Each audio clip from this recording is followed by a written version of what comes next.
We're interrupting normal programming to join the BBC News Desk for some breaking news.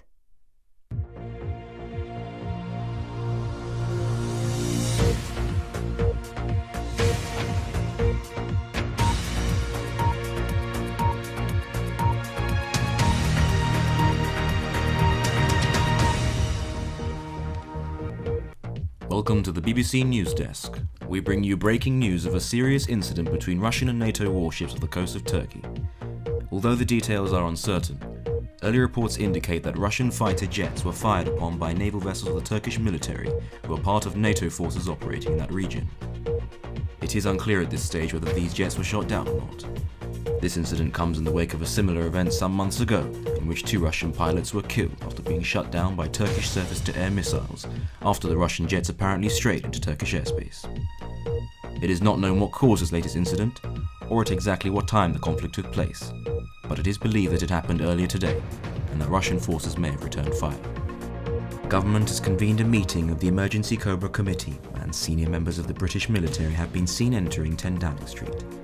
There were chaotic scenes earlier today as the Prime Minister was rushed back to Downing Street as details of the international crisis began to emerge.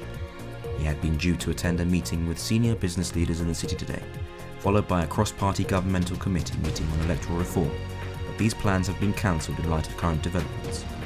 A government spokesperson said that no statement will be issued until the situation becomes clearer. There are unconfirmed reports that Russian forces have retaliated by engaging in direct fire against several NATO warships. 2 US cruisers, the USS Princeton and the USS Gettysburg, are reported to be in the region, but it is not known if they were directly involved in the incident. The Ministry of Defence has yet to confirm these reports, stating that the situation is changing rapidly and that they would be making a formal statement in due course, but acknowledging that something very serious has happened. In Europe, senior military leaders have been meeting at regional NATO headquarters, indicating that a response to what they describe as unwarranted Russian aggression is being planned. A general military alert has been issued across Europe, including the deployment of over 50,000 NATO troops to key points along the central border to Russia, and the activation of over 200,000 reserve troops from France, Germany, Holland and the UK. The first contingent of British troops has already left RAF Brize Norton. All military leave has been cancelled, and the mobilisation of all British forces nationally and internationally has been ordered by the government. And we're just receiving reports that at least 2 US warships have sustained serious damage as a result of direct fire from Russian forces. Details are unclear and the number of casualties remains unknown, but it is reported that at least 1 vessel has been sunk with major loss of life, and that contact has been lost with a further 2 ships in the area. The US President has condemned the Russian military action, calling on President Putin to pull back from what he described as a reckless and warlike posture that can only lead to greater conflict. He said that he holds the Russian president solely responsible for the loss of US vessels and the deaths of US military personnel. World leaders have expressed their condemnation of Russian military action, stating their support for US and NATO forces and their hope that a peaceful negotiated settlement to the conflict can be achieved. The Pentagon has convened a meeting of the Joint Chiefs of Staff, and a worldwide military alert has been declared for all US forces with immediate effect. We'll be bringing you further information on the US response to the situation as details emerge. The conflict off the coast of Turkey and Syria continues to escalate, with reports that a number of Royal Navy vessels have joined the battle. It is believed that the HMS Lancaster and HMS Duncan are leading the British response, and that the HMS Northumberland is en route to provide additional support. The Royal Navy Trafalgar-class submarine HMS Torbay is believed to be in the region, but it is not clear whether it is involved in the conflict.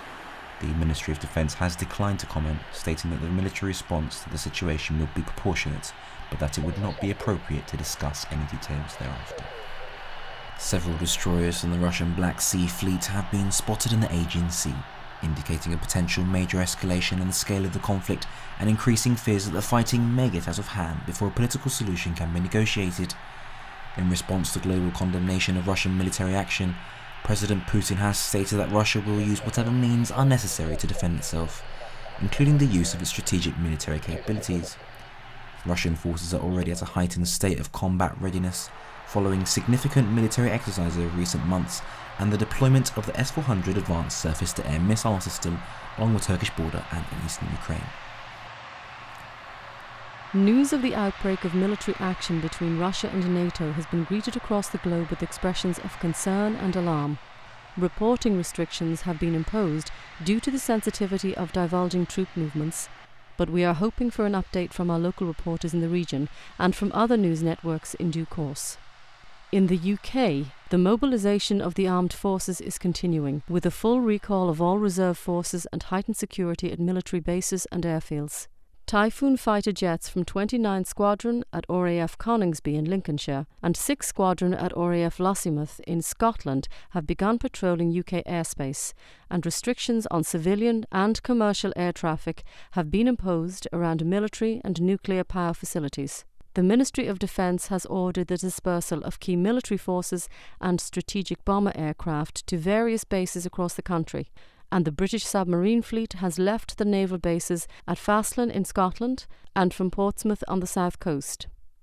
Traffic restrictions have been reported on certain motorways and access points, causing tailbacks in many areas and bringing traffic to a virtual standstill on parts of the M25. Emergency services and hospitals in the UK have also been placed on high alert. A senior spokesperson for the NHS has stated that it is important that the UK is prepared for any eventuality, but that this should not be a cause of undue alarm or concern.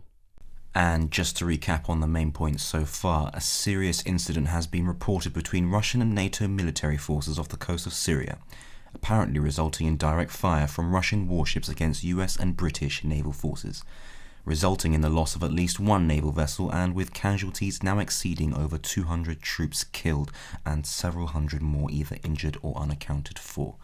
It is not clear when the first incident took place, but it appears that sometime earlier today, Russian jets were fired upon by the Turkish military after apparently entering their sovereign airspace. It is not known whether any Russian jets were shot down, and the Russian government is so far neither confirmed nor denied that this incident took place. A full-scale military response is underway involving combined US and British forces, although the scale and severity of the conflict remains unclear. We are expecting a statement shortly from the British government following an emergency meeting of the cabinet in a joint session with senior military leaders. It is clear, however, that the situation is extremely serious and is continuing to escalate. Downing Street has confirmed that all parliamentary sessions have been suspended for today and that heightened security measures have been put in place around major governmental and military facilities. Reporting restrictions have also been imposed on all major news networks, reflecting what the government described as a sensitive and volatile situation which represents a substantial and immediate threat to our national security.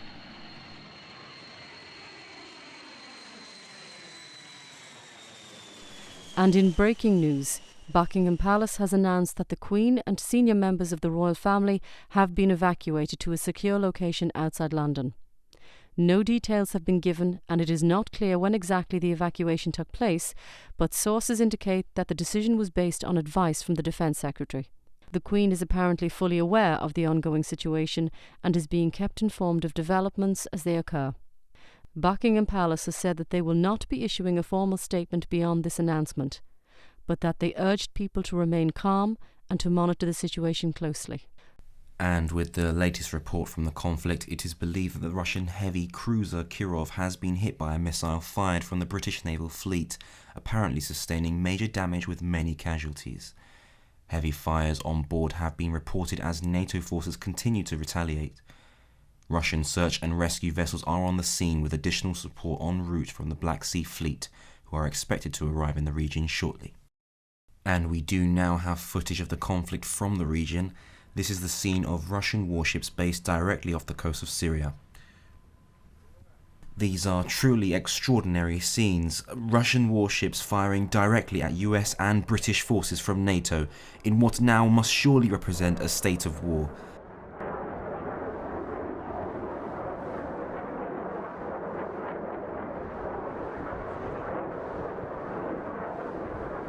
We expect to go to Downing Street shortly for a statement from the government about the escalating crisis and how British and international forces plan to respond to the situation. The royal family have already been evacuated from London, and we now understand that senior members of cabinet have also been relocated to secure locations away from major centres of population and industry. And we've just heard that the government has passed the Emergency Powers Act, bringing the country into a formal state of war preparation and suspending many peacetime activities and functions. Central government in the UK has been suspended, and power has now been passed instead to a series of local officials dispersed across the country. Emergency response and civil defence authorities have been placed on the highest level of alert, and preparations are underway in case the UK itself comes under direct attack.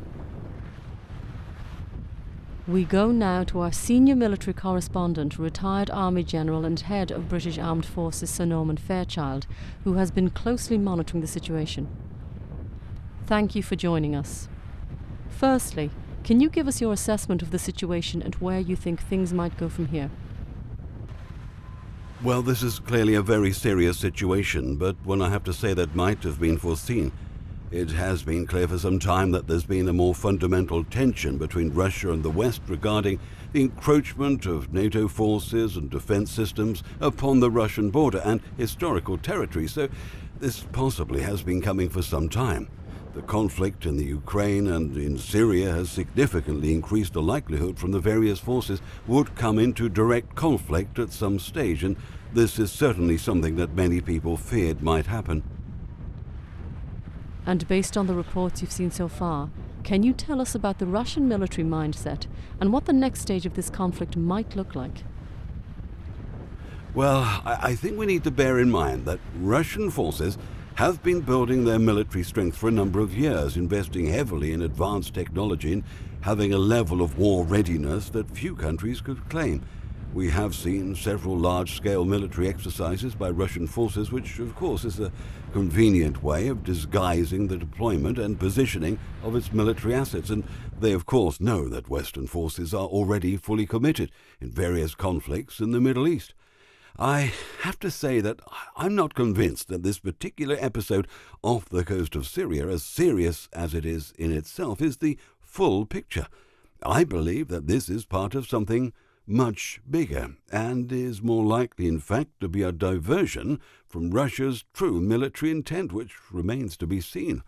As it is, NATO forces are doing their best to respond militarily to the situation, but they know that they are substantially outgunned, and that Russia can impose its will in any way it wants, with little chance of our forces being able to contain them. So is this possibly something that Russia has been planning for? We've all seen the way that Russia has been testing UK response times by sending its long-range bombers close to British airspace, and Russian intelligence has been very active in assessing NATO's ability to respond to a more strategic attack. So my concern is that this crisis is not simply something that has happened spontaneously, but might in fact be either part of something more premeditated or a very effective diversion to tie up NATO forces that are already overstretched. We have to bear in mind that if this is part of a wider first strike scenario by Russia, then they have very little to lose by escalating quickly. Apart from the substantially superior firepower that Russian forces possess relative to NATO, it's their willpower that we should fear the most. They will be prepared to fully commit to this conflict, and remember that Russian forces are likely to use tactical nuclear weapons at a very early stage in any conflict, as they see this as much less of a threshold or escalating factor than we would. I have to say that it worries me what this might lead to. We've seen that the government has passed the Emergency Powers Act. Most people will be unfamiliar with what this means. So can you tell us what the significance of this is in military terms? Well, the significance really is twofold. The first is the level of readiness it brings, preparing the country for a state of war and bringing all British armed forces to the highest possible levels of planning and preparation. This necessarily includes the British strategic nuclear deterrent. This, of course, has never happened before, so how quickly and effectively we can respond remains to be seen. But clearly, there is a real urgency now due to the severity of the crisis. The second and possibly more serious implication is that it tells us that our intelligence services have assessed the threat as being very dangerous, so they clearly know that something is up. And we'll be returning to that conversation in a few moments. We interrupt to bring news that the Ministry of Defence has reported what it refers to as a number of large order detonations in the seas off the coasts of Syria and Turkey. No details or confirmation of these reports attributed to local NATO observers have been received as yet, but it is understood that one of these attacks was targeted against key supply vessels carrying fuel and ammunition to NATO forces. We believe that there is footage of the attack from a military observation vessel, and we hope to have that shortly. In further breaking news, the government has taken control of British Airways and all cross-channel ferries. They say it's a temporary step to help move troops to Europe. Thousands are stranded at Heathrow and Gatwick, and the Royal Navy is to guard the North Sea oil rigs. The MOD have described it as a prudent precautionary measure. And in a further dramatic development in the growing international crisis, Russian troops have crossed the border into Estonia and Latvia. International observers have reported a significant incursion involving an estimated 75,000 Russian troops and a number of tank divisions and missile regiments. Heavy fighting has been reported along the border areas, but Russian forces have broken through in several places and are moving quickly towards the capitals of both countries. An estimated 15,000 NATO troops are stationed in the Baltic states, making it unlikely that any significant defence of the territory can be achieved. Russian heavy armour divisions have surrounded the strategically important cities of Narva and Voru in Estonia and Rezenka and Kraslana in Latvia in an attack led by elite Russian special forces. Russian troops and heavy armour divisions based in Belarus and in the Soviet enclave of Kaliningrad have also been massing across the border of Lithuania, with incursions of Russian fighter and surveillance aircraft already being reported in Lithuanian airspace. The national government in Vilnius has declared a state of emergency and has requested NATO support in defending its country against Russian aggression.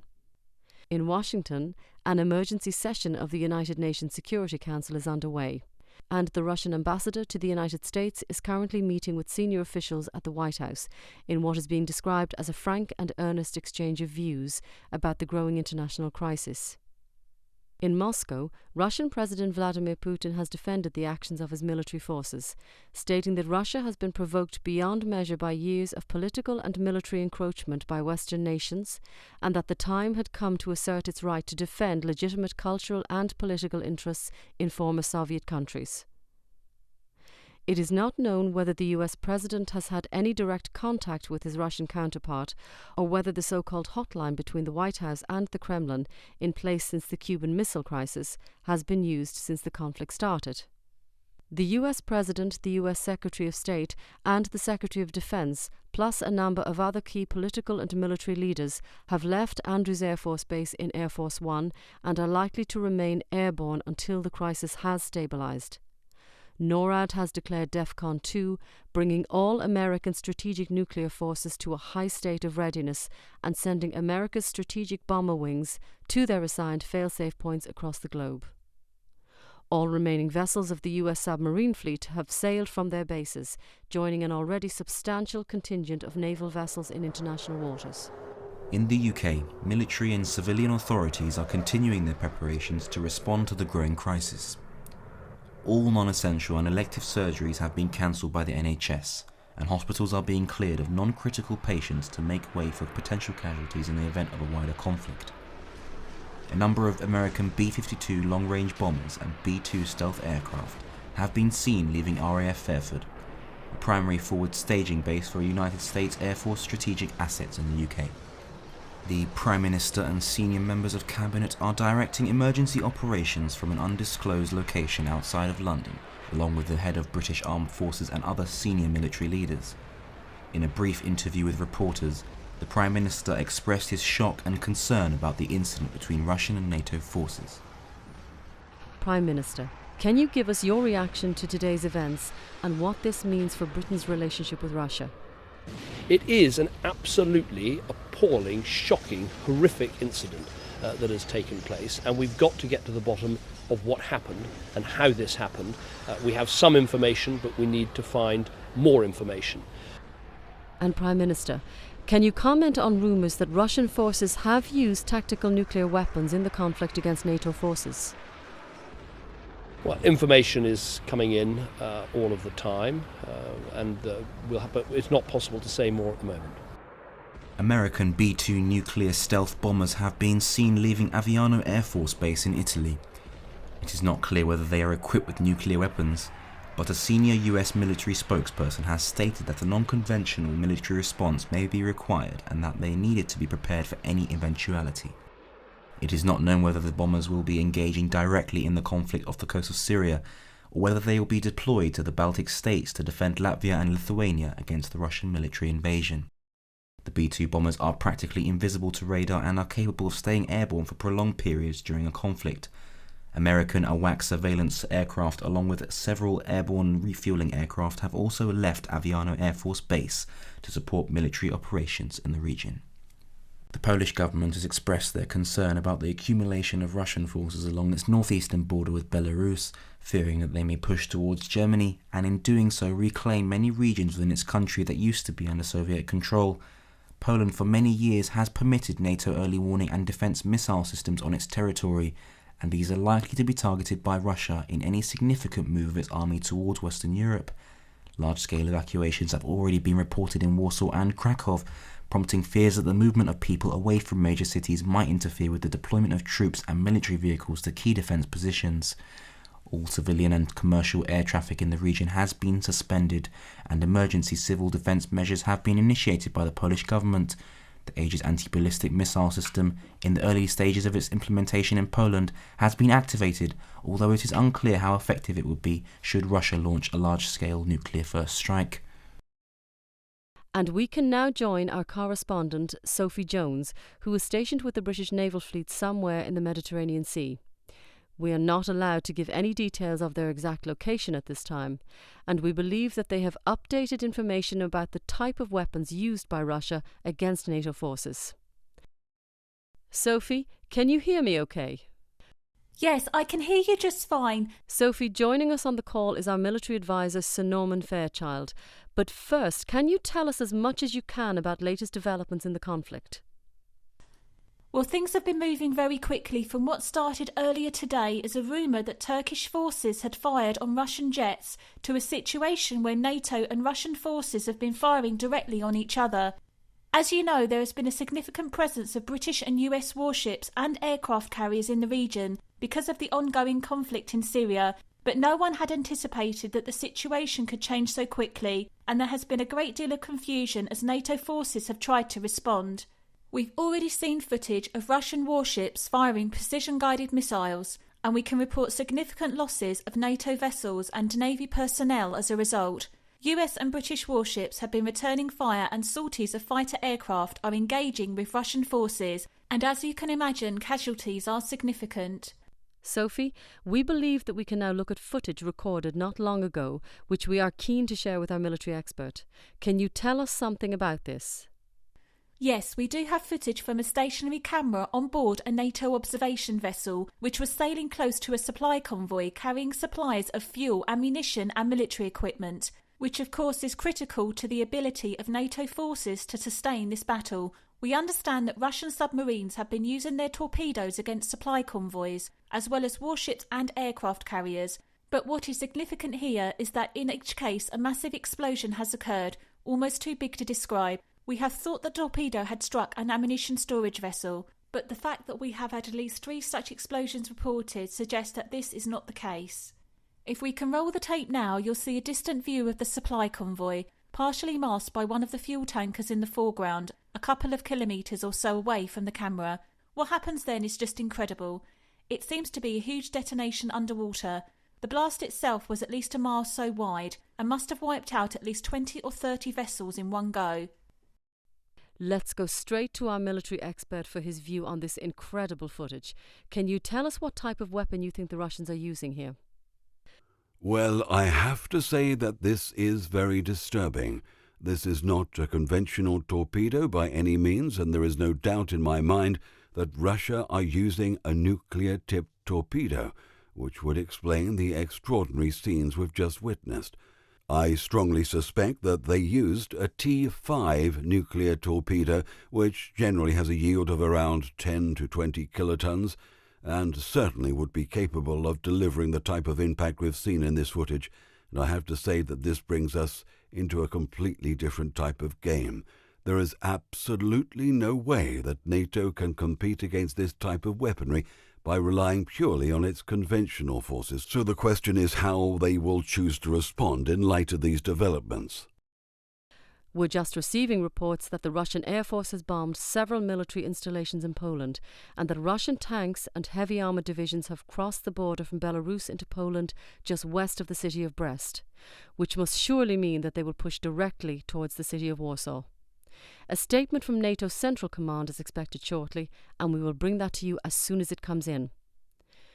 Sir Norman, what is your assessment of the situation given this latest news? Well, I can't say that it's especially surprising, but clearly this is a very worrying development, and there can be no doubt now that this is part of an orchestrated and premeditated strike by Russia against the West. The situation is on a knife edge. NATO will have to respond, but we've clearly been caught napping. The West is totally unprepared for this type of scenario, and the willingness of Russia to use battlefield nuclear weapons is likely to force the hand of NATO military leaders to respond in kind. Even then, Russia is far better prepared, so I think we're in serious trouble here. I'm sorry to interrupt. Let's continue the commentary, but we have breaking news of a significant explosion at RAF Fylingdales in Yorkshire, the home of Britain's ballistic missile early warning system, in what appears to be the first direct attack against UK forces on British soil. We've also had reports of similar attacks on Thule Air Force Base in Greenland and on Clear Air Force Station in Alaska from what appears to be submarine-launched ballistic missiles. Sir Norman, this is clearly a strategic move by Russian military commanders. Yes, all of these military bases are part of a network of early warning radar systems designed to detect a nuclear launch against the West and to help to target incoming nuclear warheads. NATO has quite a substantial anti-ballistic missile system, but it relies on accurate targeting. So without these advanced radar capabilities, we'll be more or less shooting blind. It's pretty clear that we're going to get into a real shooting match very soon. So I think we should get off the air because things could go wrong very quickly.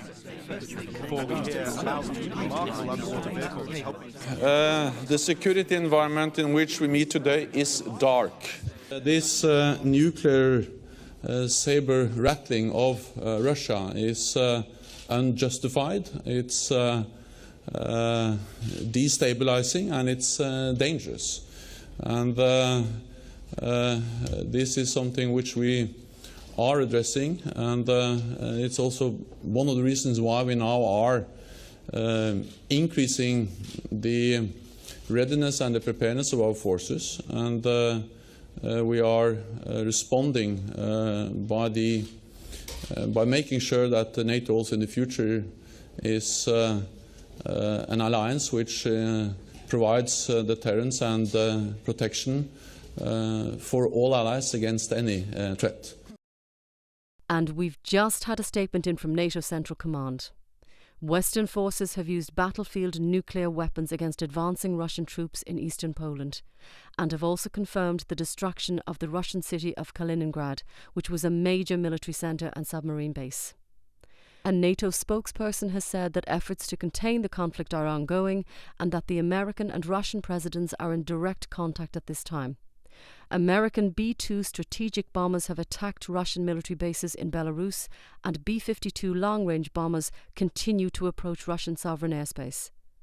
There are rumours that major Russian cities are being evacuated, and that a national civil defence programme is underway to move citizens to underground shelters and subway systems.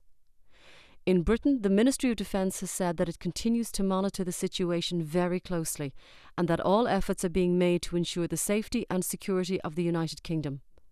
The Prime Minister is said to be gravely concerned about the escalating crisis, but has asked the public to remain calm and to be confident that everything is being done to resolve the situation peacefully. The Archbishop of Canterbury and other senior religious leaders have asked people to come together in prayer at this time of great peril, and to have faith that goodness will prevail over the forces of destruction. And we've just had more breaking news that thermonuclear bombs of undetermined strength have exploded at NATO regional military headquarters in Brussels and at a major US military and radar base in Wiesbaden in Germany, resulting in the reported destruction of the city of Mainz and the outskirts of Frankfurt.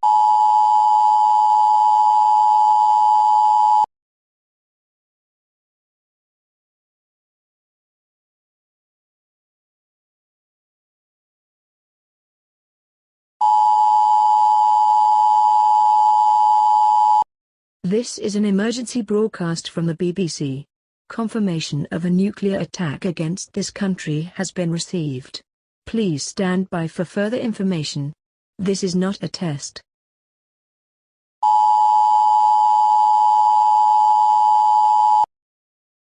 This is an emergency broadcast from the BBC. Confirmation of a nuclear attack against this country has been received. Please stand by for further information. This is not a test.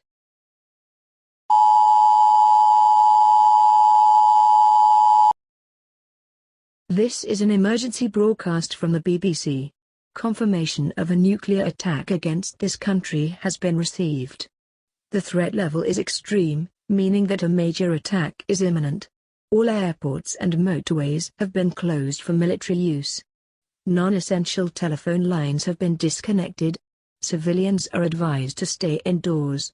Please stand by for further information.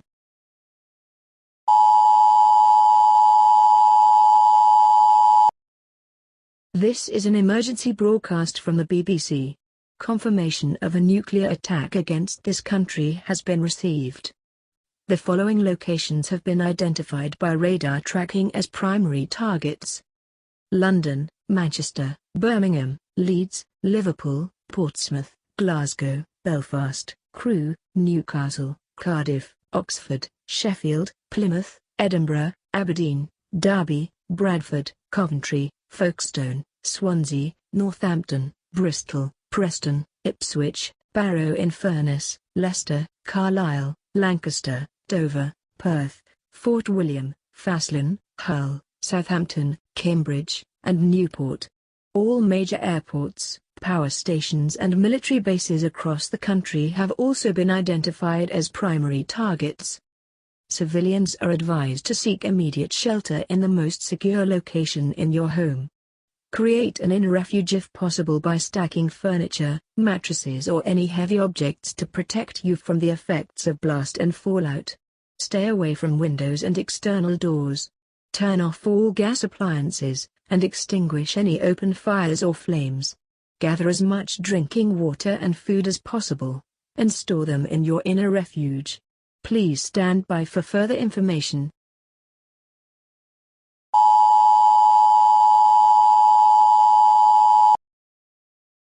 This is an emergency broadcast from the BBC. Confirmation of a nuclear attack against this country has been received. When nuclear impact is imminent, the attack warning red signal will be broadcast. The attack warning red signal will be sounded when nuclear impact is expected to occur within 90 seconds. When you hear the attack warning red signal, seek immediate shelter in your inner refuge, or in the most secure location available to you. Do not go out of doors. If you are caught in the open, lie down. Do not stay in any location where you might be exposed to the direct flash from a nuclear detonation, and do not look at the nuclear flash as this can cause permanent blindness or damage to eyesight. Right now you should focus on collecting water, food and other essentials. Store them in your inner refuge. Collect any medical supplies, clothing and bedding you might need. Bring a battery-powered radio if possible, as this may be the only way of getting information after the primary attack. You will need to remain in your inner refuge for at least 14 days, due to the lethal effects of radioactive fallout.